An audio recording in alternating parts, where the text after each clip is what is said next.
ఎన్నికలకు ముందు రేవంత్ రెడ్డిని ముఖ్యమంత్రి అభ్యర్థిగా కాంగ్రెస్ ప్రకటించలేదు.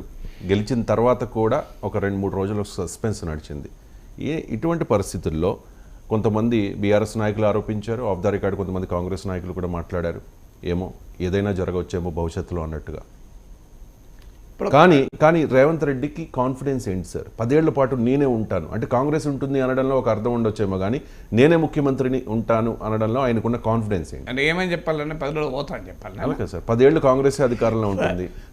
ఎవరైనా ఒక ముఖ్యమంత్రి ఏమని చెప్పాలి? నేను ఉండా అని చెప్తాడా? అలాగే సార్.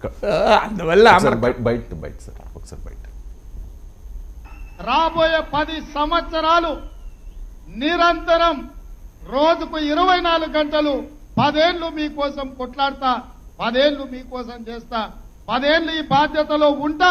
మీరు ఆశీర్వదిస్తే ఇంకో 10 ఏళ్ళు కూడా ఇందిరమ్మ రాజ్యం ఉంటది. చంద్రశేఖరరావు, నీకు సూటిగా సవాలు విసురుతున్నా, ఈ 10 ఏళ్లలో నీ శాతనైతే ఒక్క ఎంటిక వీక్కొని చూడు, అప్పుడు నీకు తెలుస్తుంది. రైట్. ఆయన ఎంబడే అధికారంలోకి వస్తా అంటుండ్రు, రాబిట్ ఎట్లా వస్తావు నేనే కదా. అంటే ఇప్పుడు రేవంత్ రెడ్డిని సీఎంగా ఉండాలా వద్దా డిసైడ్ చేసేది బీఆర్ఎస్ కాదు, బీజేపీ కాదు, కాంగ్రెస్. అది కాంగ్రెస్ పార్టీ నిర్ణయం, కాంగ్రెస్ పార్టీ అధిష్టానం నిర్ణయం, కాంగ్రెస్ పార్టీ ఎమ్మెల్యేల నిర్ణయం. సో ఆయన ముఖ్యమంత్రి అయిన తర్వాత ఇప్పటి వరకు కాంగ్రెస్ పార్టీలో ఏ సీనియర్ కూడా ఈయన ఉండడు, 2 ఏళ్ళే ఉంటాడు, ఏడాదే ఉంటాడు, టెంపరీ సీఎం అన్న ఇండికేషన్ ప్రత్యక్షంగా కానీ పరోక్షంగా కానీ ఇవ్వలేదు. సో రేవంత్ రెడ్డి నాయకత్వం పైన అవిశ్వాసాన్ని, అవిధేయతను మంత్రిమండలి ఇప్పటివరకు ఎవరూ ప్రకటించలేరు. ఇలాగే ఎల్లకాలం ఉంటుందా ఆ గ్యారంటీ కాంగ్రెస్ పార్టీ పైన ఎవరు ఇవ్వలేరు. అసలు ఏ రాజకీయ పార్టీ పైన ఇవ్వలేరు, కాంగ్రెస్ పార్టీ పైన అసలే ఇవ్వలేరు. కానీ రేవంత్ రెడ్డి తన నమ్మకాన్ని ఒక రాజకీయ నాయకుడు ఎప్పుడు కూడా ప్రజల ముందు తన కాన్ఫిడెన్స్ను ప్రదర్శించాలి తప్ప తన వీక్నెస్ ప్రదర్శించకూడదు. ఈవెన్ కేసీఆర్ అన్నప్పుడు కూడా నేను ఇదే అన్నాను, ఎలక్షన్ సమయంలో లేదు, ఈ మధ్య జగన్ అన్నా కూడా నేను అదే అన్నాను.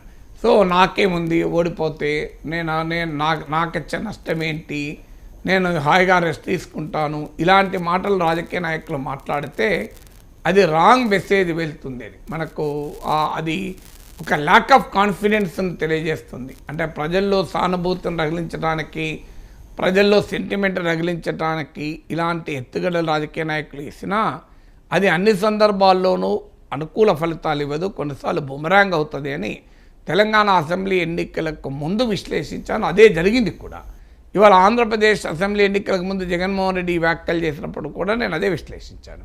అందువల్ల ఒక రాజకీయ నాయకుడు ఎప్పుడు కూడా పబ్లిక్ స్పియర్లో తన విశ్వాసాన్ని, తన పట్ల తన ఆత్మవిశ్వాసాన్ని ప్రదర్శించాలి. అదే పని రేవంత్ రెడ్డి చేశాడు. ఇక ఆయన 10 ఏళ్ళు ఉంటాడా, 20 ఏళ్ళు ఉంటాడా, 10 ఏళ్ళు ఎందుకు అన్నాడు, 20 ఏళ్ళు ఉండొచ్చు కదా, 10 ఏళ్ళ తర్వాత వెళ్ళిపోతాడన్నా అని మనం ఈకలు పీకలు చేసి విశ్లేషణలు చేయలేము. బట్ డెఫినెట్గా రోజు రోజుకు రేవంత్ కన్సాలిడేట్ అయిన మాట నిజం. అందువల్ల ఆయన PCC అధ్యక్షుడు అవుతాడు అన్నప్పుడు ఆయన పైన ఎంత వ్యతిరేకత వచ్చిందో చూశాము. అంటే రేవంత్ రెడ్డి తెలుగుదేశం నుంచి వచ్చాడు, ఆయన డబ్బులు ఇచ్చి PCC అయ్యాడు, ఆయన ఆ విమర్శలు చేసిన వాళ్ళు ఇప్పుడు రేవంత్ రెడ్డి క్యాబినెట్లో మంత్రులుగా పనిచేస్తున్నారు వాళ్ళే. సో డబ్బులు ఇచ్చి మా కాంగ్రెస్ పార్టీని TTDPగా మారుస్తున్నారు. ఇలా అనేక రకాల ఆరోపణలు బహిరంగంగా చేసిన వాళ్ళు రేవంత్ రెడ్డి నాయకత్వంలో మా ముఖ్యమంత్రి, గౌరవ ముఖ్యమంత్రి మా రేవంత్ రెడ్డి అంటున్నారు. సో అందువల్ల రేవంత్ రెడ్డి పైన తీవ్రమైన విమర్శలు చేసిన వాళ్ళు ఇప్పుడు రేవంత్ రెడ్డి నాయకత్వంలో పనిచేస్తున్నామని సగర్వంగా చెప్పుకుంటున్నారు. అందువల్ల రాజకీయాలు అలా మారుతుంటాయి. సో అందువల్ల ఆ దశ నుంచి PCC అధ్యక్షుడు అయ్యాక ఆయన ముఖ్యమంత్రి అవుతాడు అని చర్చలు జరుగుతున్న సమయంలో కూడా ఆయనే ముఖ్యమంత్రి అవుతాడని ఎవరు చెప్పారు? చాలామంది పోటీలో ఉన్నారు, అధిష్టానం నిర్ణయిస్తుంది అని ఒక్కరోజు ముందు ప్రకటనకు కూడా అన్నారు, ప్రకటనకు కొన్ని గంటల ముందు కూడా అన్నారు, ఢిల్లీ కూడా వెళ్ళారు. ఈ ప్రయత్నాలన్నీ జరిగాయి. కానీ మీరు రేవంత్ రెడ్డి కాంగ్రెస్లో చేరినప్పటి నుంచి ఆయన ప్రస్థానాన్ని కనుక మీరు గ్రాఫ్ గీస్తే చాలా క్లియర్గా గ్రాఫ్ ఎక్కడా కిందికి పడలేదు, గ్రాఫ్ ఇలా పైకి పోతూనే ఉన్నది తప్ప ఎక్కడ ఆగలేదు. అలాంటిది ఇవాళ ముఖ్యమంత్రి కూడా అయిపోయి ప్రభుత్వం ఉండి 2 నెలలోకి ఎంటర్ అయిన తర్వాత బహుశా ఈ మాట అనడం ద్వారా రేవంత్ రెడ్డి వ్యూహాత్మకంగా 2 పనులు ఏకకాలంలో చేస్తున్నాడు. ఒకవైపు ఏమో తాను ఒంటెత్తుగా పోతున్నాడన్న విమర్శ రాకుండా, ఏకపక్షంగా పోతున్నాడన్న విమర్శ రాకుండా జాగ్రత్త పడుతున్నాడు.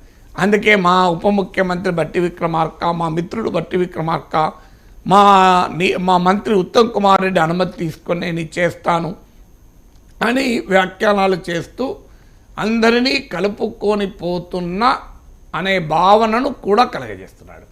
అదే సమయంలో తన బలాన్ని, తన స్థానాన్ని పటిష్టం పరుచుకునే అసర్టివ్గా కూడా మాట్లాడుతున్నాడు. ఎందుకంటే మీకు గద్దరు సంస్మరణ సభలో కూడా నా మాటే శాసనం అన్నాడు. మీరు గమనిస్తే అంటే సహజ కాంగ్రెస్ ముఖ్యమంత్రులకు భిన్నంగా అనే మాట మాట్లాడాడు. అంటే అలా అడపాదడపా ఇలాంటి స్టేట్మెంట్లు ఇవ్వడం ద్వారా ఒక కేర్ఫుల్ బ్యాలెన్సింగ్, అంటే అందరినీ కలుపుకొని పోవడం, తన బలాన్ని పటిష్టం చేసుకోవడం, ఈ రెండింటినీ బ్యాలెన్స్ చేస్తూ వ్యూహాత్మకంగా వెళ్తున్నాడు. అందుకే ఒకసారి తన మంత్రివర్గము, మా క్యాబినెట్, మా ఉప ముఖ్యమంత్రి, మా మంత్రులు అంటాడు. మా ప్రభుత్వము, కాంగ్రెస్ ప్రభుత్వము, ఇందిరమ్మ రాజ్యము, కాంగ్రెస్ ప్రభుత్వం ఊరుకోదు, సోనియమ్మ రాజ్యం ఊరుకోదు అంటాడు. మళ్ళీ అదే సమయంలో తన ఉనికిని కూడా, తన చీఫ్ మినిస్టర్ పొజిషన్ను కూడా విత్ ఇన్ ద పార్టీ తన స్టేచర్ను కూడా అసర్ట్ చేసుకునే విధంగా నా మాటే శాసనం అని అన్నాడు. 10 ఏళ్ల పాటు నేనే ఉంటాను అని కూడా ఒక ఇండికేషన్ ఇచ్చాడు. అంటే విత్ ఇన్ ద పార్టీ తన డిట్రాక్టర్స్కు, తన అసమ్మతివాదులకు, తనతో పోటీ పడుతున్న వారికి ఒక స్ట్రాంగ్ మెసేజ్, స్ట్రాంగ్ కౌంటర్ కూడా రేవంత్ ఇచ్చాడు. మీరు అనుకున్నట్లు నన్ను పక్కకు పెట్టలేరు, నేను కాంగ్రెస్ పార్టీ ముఖ్యమంత్రిగా 10 ఏళ్ళు ఉంటాను అని ఒక రకంగా తనతో పోటీ పడుతున్న వారు ఆశపడుతున్న వారికి కూడా ఒక స్ట్రాంగ్ మెసేజ్ కూడా ఇచ్చాడు. అందువల్ల అది వ్యూహాత్మక స్టేట్మెంట్, ఏదో యథాలాపంగానో, ఏదో ఎమోషనల్గానో, కాకతాళీయంగానో, యాక్సిడెంటల్గా అన్నమాట కాదు. సో అనదలుచుకున్నాడు. దాని ద్వారా తన ప్రత్యర్థులకు, ఇతర పార్టీలో ఉన్నవారు, తన పార్టీలోనే ఉన్న పోటీదారులకు, తన మంత్రివర్గ సహచరులకు, తన పార్టీలో నాయకులకు ఒక రకంగా అధిష్టానానికి కూడా ఒక సంకేతాన్ని ఇచ్చేటువంటి ప్రయత్నం రేవంత్ రెడ్డి చేస్తున్నాడు. ఆ రకంగా ప్రజల సమక్షంలో అనడం ద్వారా ప్రజాక్షేత్రంలో తన బలాన్ని పెంచుకునేటువంటి ప్రయత్నం కూడా చేస్తున్నాడు. సో అది అన్న సందర్భం కూడా మీరు గమనిస్తే ప్రజాక్షేత్రంలో, అందువల్ల ఇది వ్యూహాత్మకమైన ప్రకటన అవుతుంది. ఇక రాజకీయ నాయకుల భాష గురించి అంత తక్కువ మాట్లాడుకుంటే అంత మంచిదేమో సార్. కానీ ఇక్కడ